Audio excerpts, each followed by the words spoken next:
Okay, yogis, we're going to start off lying on our backs. And you're going to bring the soles of your feet to the floor so your knees are bent. Flip your palms face up so you can feel your shoulder blades flat underneath you. And you should feel your sacrum really flat underneath you too. You're not flattening your low back curve into the floor. You should. The point of this is to feel the natural curves of the spine. Okay, maybe rock your head side to side a couple of times and then let your head settle into what feels like neutral. Close your eyes, relax your face, and take a deep breath in through the nose. And as you exhale, let the teeth separate. Feel the tongue relax inside the mouth, the jaw relax. And send your awareness to your spine. So you've got the floor for feedback here. Feel the shape that your spine makes. Start with the tailbone. Notice how that's slightly lifted off the ground. There's a natural curve at the tail that goes sort of under the pelvis, curve inward to the body. And then the sacrum feels flat on the floor underneath you. And then you can feel the gentle arc of the low back into towards the middle of the body, towards the center of the body. And then notice the spot where your ribs start to touch down, where your spine again touches down onto the floor. Feel the flatness of your shoulder blades. And then notice the spot where your cervical curve starts to arc upwards off the ground. And then where your head again makes contact. And just take several deep belly breaths here. Allowing your mind to really observe this natural shape of your spine when you're relaxed.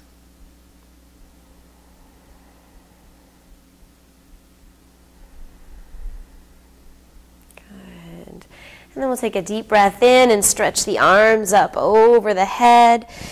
Then exhale, let a sound or a sigh out your mouth. Good. Grab onto your knees and rock yourself up to sit, or you can roll off to the side and press yourself up.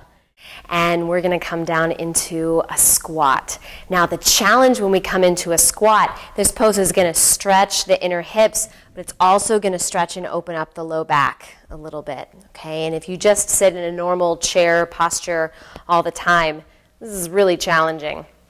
It's good for your spine and how your spine fuses together with your pelvis in terms of helping your posture. If you're not very flexible in a squat, like for example, if your heels come up off the ground, for this particular variation, just get a couple of blocks or maybe even 3 or 4.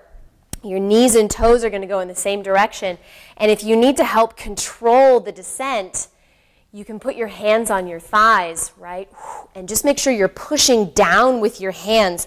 And that's going to have the effect of grounding your feet, which is the whole thing that you need to do. So we're just going to come down here and spend a few breaths in our squat, pushing down through the feet.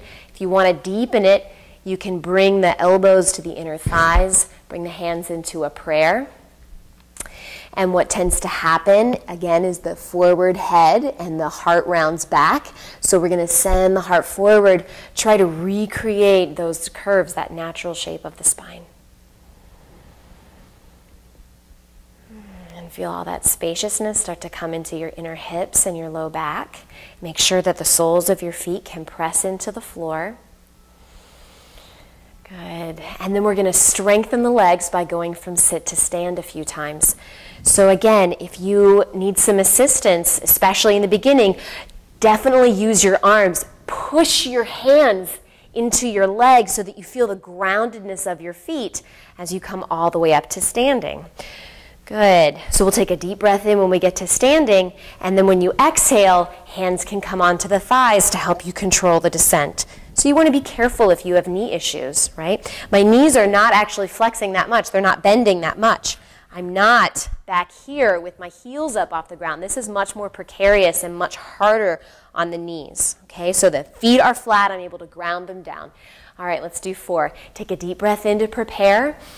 Exhale, push down through the feet. You're going to feel the inner thighs nice and strong as you come up. Good. Take an inhale to prepare, and then exhale, knees and toes go in the same direction. Try to keep your spine nice and long. Try to keep those curves intact as you move through each one. On the exhale, push the feet down to come back up. You're going to feel your legs getting really strong here. Good. Inhale to prepare, and on the exhale, come back down. Good. Inhale here. Exhale, push the feet down. Maybe even squeeze your bathroom muscles to help you come up. Good. We're almost there, yogis. Take another inhale to prepare. And then exhale, come on back down into your squat. Good. Last time. Inhale. Maybe turn the corners of your mouth up here. Exhale. Oh, good. Last time. Deep breath in. And then exhale, sink yourself back down into your squat. Good. And having used your legs a little bit, maybe come back into your deeper variation. Reach the sternum toward the thumbs. Elbows press into the knees, knees press into the elbows, feet press into the floor. Crown of the head reaches up. Good.